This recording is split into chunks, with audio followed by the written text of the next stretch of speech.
Welcome to Home Health 360, a podcast presented by AlayaCare. I'm your host, Jeff Howell, and this is the show about learning from the best in home health care from around the globe.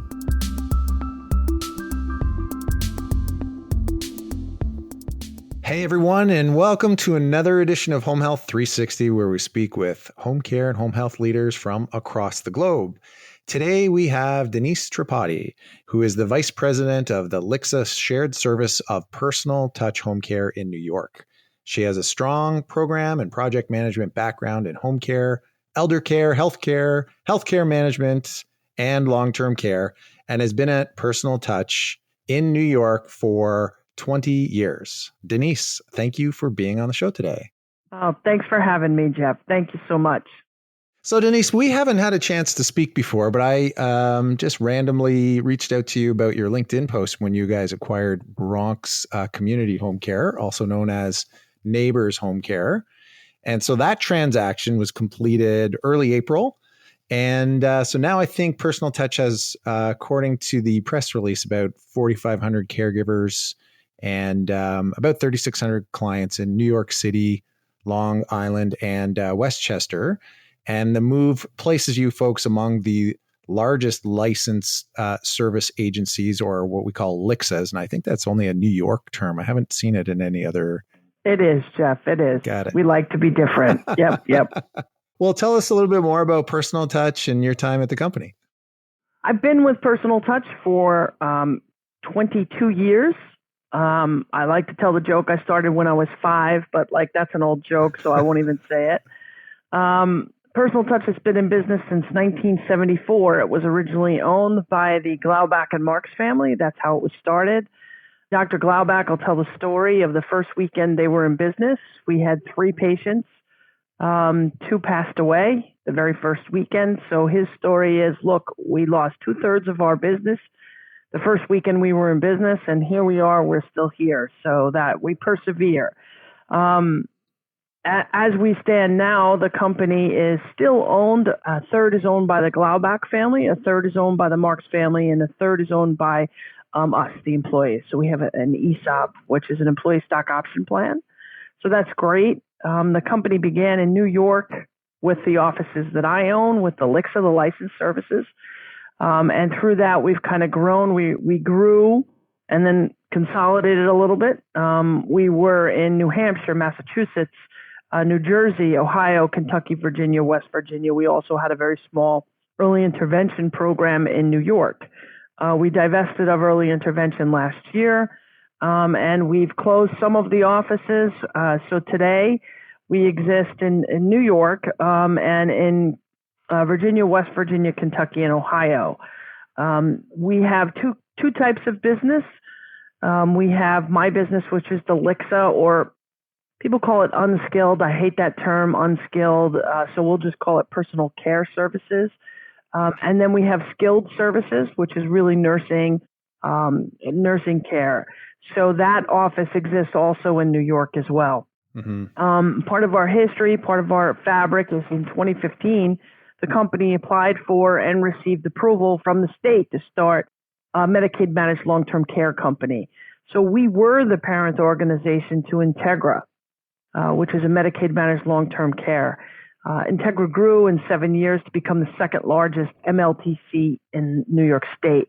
And we're happy to report that Anthem Health just acquired that insurance company from us earlier this year, about a month or so ago.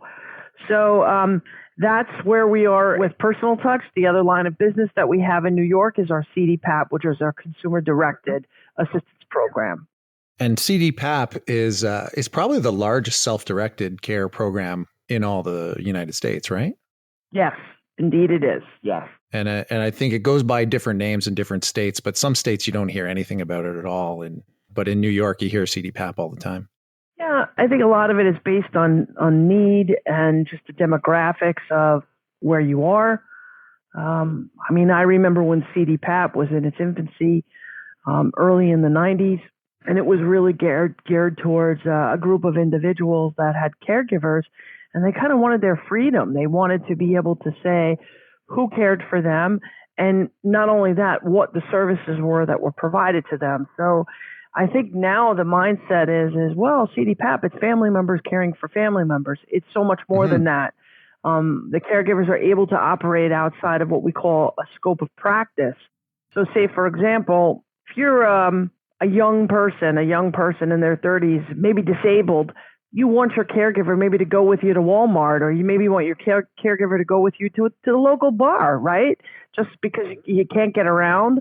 That would not be within the scope of practice of a personal care aide, would be to go to Walmart with you or go to the local bar. But in the CDPAP program, they are permitted to do that. On the flip side, and they're also able to do things like inject insulin if the consumer actually directs that personal assistant to do so. So that's a little bit quick, down and dirty difference between CDPAP and what I run, which is the personal care services. Sure. So how big would your CDPAP program be? We have about 725 recipients, and probably, I'm going to say somewhere in the vicinity of maybe 12 to 1,400 personal assistants. That seems like a big program. Yeah, it's fairly large. We've only been around since 2016, so we grew pretty quickly. We saw a lot of growth in the CDPAP arena around that time with the Medicaid redesign team. So it's not unusual that the CDPAP lines of business grew exponentially during that time. Okay, yeah. I had never put that into context before. So speaking of which, there's still a moratorium on Medicaid agencies in New York. And to my knowledge, it's just New York and Florida that actually have moratoriums. Can you provide us a bit more background? When did this come into place originally? So the state's gone 2 rounds with it, right? In order to understand where we are now, you have to know where we've been. So let me take you back a little bit. The moratorium was lifted in 2010. Prior to 2010, it's much the way everything is existing now. There was a shortage of caregivers in the late 90s. We didn't have enough care to be caregivers around. The wages were not really formalized. They were not standardized. So the state said, well, we're going to lift this moratorium and we're going to get more LICSs. That was the state's solution to the problem. Prior to the moratorium, there were only 920 licenses that were out there. Once the moratorium was lifted, by 2012, it had increased to 1,400. Today, we have almost 1,500 licenses in New York State. So now the state says, well, oh my goodness, yeah, that helped during that time period, but now we have too many LICSs, a lot of competition, a lot of caregivers. It's the same labor pool that's just kind of being spread across 1,500 LICSs. And that was not what the state had intended. They wanted to get more caregivers into the industry. I don't think they were really very successful in doing that. A lot of that also transpired around the time of 2011 with the Medicaid redesign team. Fee-for-service Medicaid was eliminated, and it allowed, prior to the Medicaid redesign team, the LICSA really couldn't survive in New York unless you had a contract with your local Department of Social Services or what we called HRA, Human Resources Association. Once the Medicaid redesign team came out, they eliminated HRA, they eliminated fee-for-service Medicaid and said, okay, LICSs, now you have to deal with insurance companies like Integra, like Aetna, like Health First, companies that we had never, ever had to deal with. So there was a scramble. Everyone said, hey, this is great. I can now get a license. I don't need to have my HRA contract, my fee-for-service Medicaid contract. I can go out there and just contract with Integra and I'll survive. It'll be a lucrative business. So that's where we saw such an influx and more applications of licenses come around, was right around that same time with the Medicaid redesign team. I know that's a whole lot of information, a lot of complexities to that, but I think that answers your question, yeah? So I only picked up the first time. You said it was 2 rounds and it was lifted in 2010. Right, and then they put it in place again in 2020. That's why there was 2 rounds, right? So there was a moratorium. They lifted it in 2010. They had it for 10 years. It was the Wild West, and now they've put it back again. Got it. Okay. My opinion is that the state wants consolidation. They're forcing consolidation in the market. They're limiting the amount of licenses. They're also pushing for the LICSA RFO right now. They're looking for consolidation. I think the state, what they want is they want consolidation with Medicaid managed long-term care companies and LICSAs. That's clear. It's abundantly clear that's what they want. So they're going to drive that consolidation in the market. Makes sense. And to your point, it's like when you go get three bids on your roof, right? From three roofing companies, they're probably going to use the same trades to do the actual shingle work, right? Right. And so, the goal would really be have a fewer number of really well-run agencies that can compete and survive. And, it's a delicate balance of not having enough and then having too many, and that doesn't work either. Right. And the state wants compliant licensed home care agencies, folks that are going to follow the rules, be in compliance with wage parity, be in compliance with a number of different things. And so I think that, again, is what the state's goal is. And also, obviously, to save money, right? They wanted, the reason for the creation of the Medicaid redesign team was there was an exorbitant amount of money being spent in Medicaid dollars in home care. About 58% of the money was being spent actually in Brooklyn, in one particular borough. And the state said at that time, Governor Cuomo was the Attorney General. And he said, look, there's something going on. There's something not right here. So we wanted to come back, reevaluate, make sure there wasn't any fraud and abuse. That's why we came up with the Medicaid redesign and Medicaid managed long-term care companies. And I think now that what we're still seeing is the tailwinds of that. That was the goal then, but I don't know that the state was as successful as they had wanted to be. So again, that's why I think they're forcing this consolidation. They're going to get rid of these smaller agencies, maybe agencies that are not as compliant. They're maybe, I hate to even say it, might be involved in fraud, abuse, those kinds of things. I think that's the goal of the state, is to eliminate that. Yeah, sure. So with your acquisition of Bronx Community Home Care, did the moratorium play a role in speed bump in your way to acquiring, or how does that work? It did not, because we did exactly what the state wanted us to do. So Bronx Community held a license to operate in the 5 boroughs in Westchester. Personal Touch has licenses to operate in that same space. So they will close that license out. So there's one less license after we acquired Neighbors. So we helped. You're doing your part. That's right. That's exactly right. And I presume you guys are still in expansion mode, and you're looking at any other strategic acquisitions, like growth by acquisition. I would imagine is a strong way for you to keep things rolling in New York. In fact, it is, especially again in this market, right? It's been tough. It's been very tough for us to grow organically because there's a lot of competition, not only with all those LICSAs, but the CDPAP programs we talked about earlier. There's been a lot of competition with us, not only within our business, but also within other industries. When they level set the minimum wage in New York to be $15 an hour, they level set that wage with Home Depot and Walmart and food service industry and anywhere else. So now, in addition to Personal Touch competing with 1,500 LICSAs, we were competing with 900. Now we're competing with 1,500. We're also competing with other industries. And so that's not just Personal Touch, that's the industry. And so they kind of sucked a little bit of our caregiver, our labor pool. So it's been difficult for us to grow. So again, I think that acquisition is certainly one of our strategies for growth. We've established a really good, efficient model where we can do business in a much more efficient way through technology. And I think that's where it's at. I don't think we're the only ones that are doing that either. So speaking of the minimum wage, there was just that increase, but not a corresponding bump to the reimbursements as well. Right. So we're thrilled that the caregivers are getting more money. I think that's an amazing thing. The work that the caregivers do, they are undervalued. I think home care workers just as a whole are undervalued, but that's just me. So for them they'll get an extra $2 an hour. starting on October 1st of this year, and then another $1 an hour starting October of 2023. So we're thrilled about that. However, the agencies, there's been little to no discussion about the reimbursement rate. I believe that the state will come through with some money. If again, I take you back to the late 90s when we had a caregiver shortage, the state put into place what was called recruitment and retention money.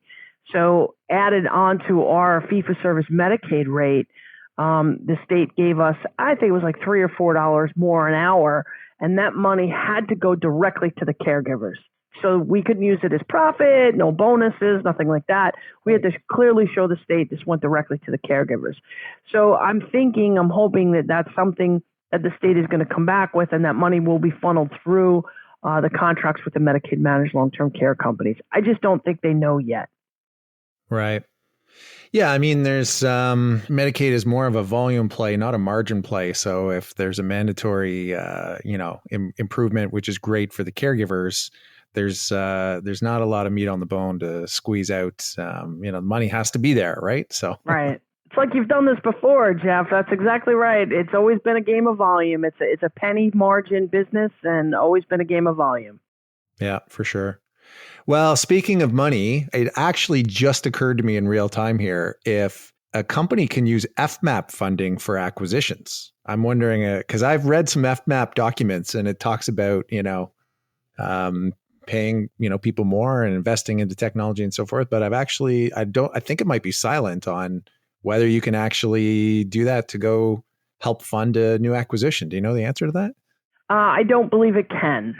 The money is really earmarked towards recruitment, retention, technology, education, and value-based payment programs. That is clear what the state wanted us to do with it. Yeah. Do you? What are you seeing out there in terms of how agencies are applying these dollars? I think you're going to see a garden variety. I think there are those agencies that are organized. We're organized. We are union represented by 1199 SEIU. So the union, of course, is going to advocate for the caregivers. And really, the bulk of that money, in my opinion, should be spent on recruitment and retention. We're experiencing a shortage. That's where we need to put that money. There is a huge bulk of FMAP money that's supposed to come in a second wave. I believe that's going to be the funding for that $2 to $3 an hour rate increase. We're going to see that happen. That's where I think that money's going to be funneled. Oh, I see. You've heard it here first, folks. Let's hope it sticks. Yeah. Maybe you're going to help influence the trend. Right. So you've talked a lot about how, Medicaid has evolved and changed over the years. This is the first time I've ever heard of 58% of the money being spent in one borough. That sounds unbelievable. Not only that it happened, but that, we're able to sort of track that down and say, hey, we need some reform here to try to address these things. Any predictions on, I know that, so most people I speak to, they all say that their state has the most complicated Medicaid system, but I think New York actually genuinely takes the cake on that. Just curious if you have any predictions on how things may change moving forward with Medicaid in New York. I think that Medicaid in New York, we do have to save money. I think what we've done is we've kind of swung the pendulum the other way. We went to a very liberal environment where everything was, for us, it was volume, it was long hours. Patients were getting what we refer to in the industry as 2x12s, right? So it's round the clock care. And I don't believe that was appropriate, right? Because if you were to receive round the clock care, 2x12, maybe there's another option for you. I think what happened now, COVID, okay, we can talk a little bit about that, where we have folks that are working from home, that are staying home. So I think you're going to see some people actually maybe care for their parents or their family members and not take Medicaid dollars. That's one thing I think you might see. And then the pendulum has to swing the other way in a way that, well, the MLTCs want very, very low utilization. So we went from 2x12s to 7x2. somewhere in the middle is the sweet spot. These patients, if you look at industries throughout, from the 1960s or prior to that to now, it's always been about the baby boomers, right? When the baby boomers were children, the toy industry boomed. When the baby boomers turned 16, 17 years old, the car industry boomed, right? So now you're seeing another boom with healthcare, home care. These people want to stay home. That's where they're safe. So Medicaid, I think, has to come back and really take a look at this and say, hey, what's the best way, the most efficient way for patients to stay home? I think you're going to see some technology come into play. I think you're going to see risk share come into play with value-based. I think value-based is a huge component right now, what we will see come about with our Medicaid. We see that already happening on the federal level with Medicare. So I think Medicaid, typically what happens in our industry, you see it happen first with Medicare, and then it'll trickle down to Medicaid. New York usually gets hold of it and complicates it a little bit, but somewhere in there it'll come out as a value base. So that's where I see us moving. Yeah. Well, it's almost like you can see what my questions are here, because that was where I was going next. Is that so you guys have a CHAW as well, right? I'm assuming you guys are like half LHCSA, half CHAW. And for the listeners, CHAW is the New York specific acronym for Certified Medicare Agency. And the rough number that I hear is about a third of agencies actually don't really even track any outcomes today. And so I was curious your thoughts on, you said that, I love how you said, it typically the litmus test is the Medicare space, and then it moves into the Medicaid space. Are you guys doing any tracking of outcomes and predictive analytics? And I'm curious if you're also looking into technology to predict caregiver turnover and shortages and whatnot. So the industry as a standard, I think, is sort of lacking in any kind of ability to track outcomes. I think that we look at the state and say, hey, New York, what do you want to track? And New York looks to us and says, well, what do you want to track? So I think there's a conflict there. I think the first thing that we should track is we should take a look at falls and how we can avoid falls. That's one piece. And I think we have the ability to utilize technology. I think one of the biggest things that we need to look at is the social aspect of home care. I think in general, we lose that piece, right?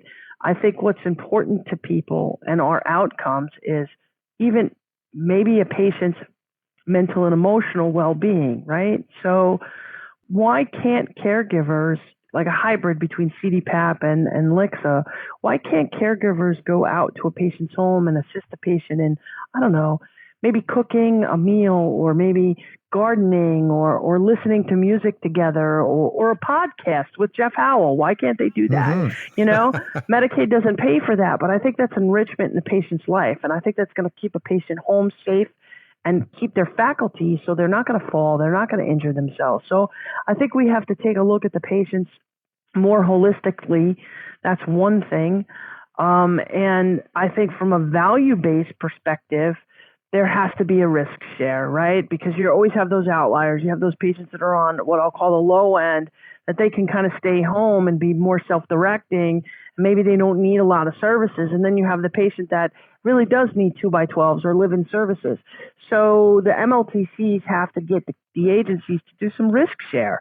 And yes, on a CHA level, on a Medicare level, we are tracking outcomes. I think agencies have the ability to do that. It's easier, I think, in the Medicare world to track those outcomes because it's so clinically driven. The CHA world is so clinically driven. We're not.